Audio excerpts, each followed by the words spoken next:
Insta மூலம் ஃபேமஸான சிறுவன் ஒரு சர்ச்சையில் சிக்க அதுக்கு மறுப்பு தெரிவிச்சும் வீடியோ விட்டிருக்கிறாரு. யார் அவர் பார்க்கலாம்.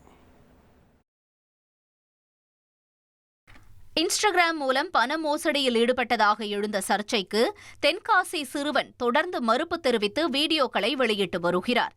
சமீபத்தில் கடையநல்லூர் பகுதியைச் சேர்ந்த கொடுவை அன்பு என்ற சிறுவன் தனது தாய்க்கு உயரக கார் ஒன்றை பரிசளிப்பதாக வீடியோ ஒன்றை வெளியிட்டிருந்தது சர்ச்சையை ஏற்படுத்தியிருந்தது.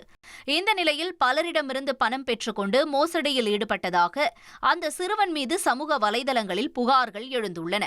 இதற்கு பதிலளித்துள்ள சிறுவன் ஒர்க் ஃப்ரம் ஹோம் வேலைக்காகத்தான் பணம் பெற்றதாகவும் அதில் நஷ்டம் ஏற்பட்டதால் ஒவ்வொருவருக்கும் பணத்தை திருப்பி செலுத்தி வருவதாகவும் கூறியுள்ளார். ஃபேமிலிஸ் எல்லாரும் கார் வாங்கிட்டான்னு சொல்லிட்டு இருக்கீங்களா ஃபேமிலிஸ்?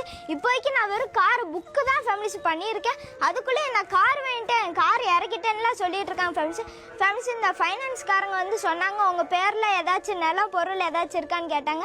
ஆனால் எங்கள் பேரில் லேண்டு எதுவுமே இல்லைன்னு சொல்லிட்டேன் ஃபேமிலிஸ். அதனால் இப்போ அது பார்த்தீங்கன்னா பெண்டிங்கில் இருக்குது ஃபேமிலிஸ். இது தெரியாமல் நிறைய யூடியூபர்ஸ் எல்லாருமே சொல்லிட்டு இருக்காங்க இவன் பண மோசடி பண்ணி தான் இந்த காரே இறக்கியிருக்கான் அப்படின்னு எல்லாரும் சொல்லிட்டு இருக்காங்க ஃபேமிலிஸ். முன்னதாக முழு தொகையையும் செலுத்தி கார் வாங்கியதாக கூறியிருந்த அந்த சிறுவன் தற்போது முன்பணம் மட்டுமே கட்டியுள்ளதாக தெரிவித்துள்ளதால் அவரை பின்தொடர்பவர்களிடையே கூடுதல் சந்தேகத்தை ஏற்படுத்தியுள்ளது. ட்ரெண்டை ஃப்ரெண்ட் ஆக்கிக்கோங்க. தந்தி டிவியின் சப்ஸ்கிரைபர்ஸ் அண்ட் ஃபாலோவர்ஸ் குடும்பத்தில் நீங்களும் இணையுங்க.